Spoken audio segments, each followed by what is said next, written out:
The story of David and Goliath. The Israelites and Philistines were at war. The Philistine army gathered at Soko, while King Saul and the Israelites camped nearby in the valley of Elah.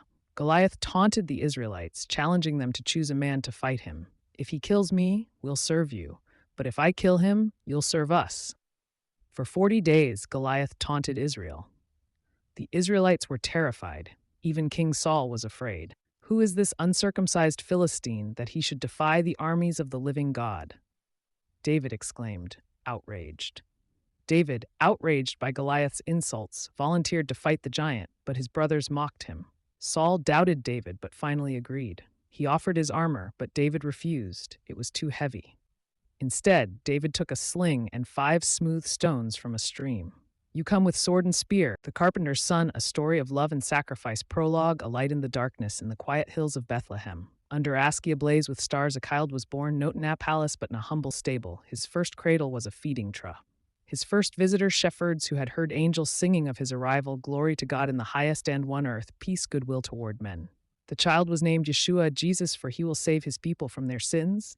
The hidden years, Jesus grew up in Nazareth, a small villages corned by many. As a boy, he worked beside Joseph shaping wood. With calloused hands, though he was the Son of God, he lived as a servant, patient, kind, and full of wisdom. Beyond his years, 12 he astonished rabbis in the temple with his understanding. When Mary worriedly asked why he had stayed behind, he simply said, "Did you not know it must be about my Father's business?" Mary, mother of Jesus, a story of faith and devotion. In the small village of Nazareth, nestled among the rolling hills of Galilee, lived a young woman named Mary. She was kind, humble, and deeply devoted to God. Though her life was simple, her faith was extraordinary. Little did she know that she would be chosen for a divine purpose that would change the course of history. The Annunciation. One quiet evening, as Mary prayed in her home, a radiant figure appeared before her. The angel Gabriel. "Greetings, favored one.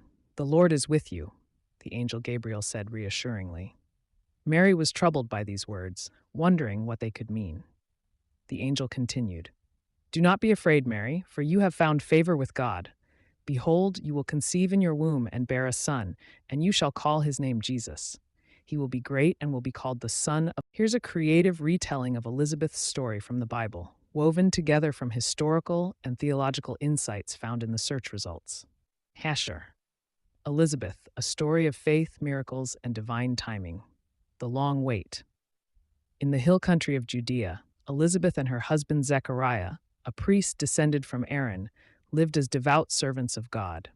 Though righteous and blameless in keeping God's commandments, their hearts ached with unfulfilled longing. Elizabeth was barren, and both were advanced in years. Luke 1, 6-7.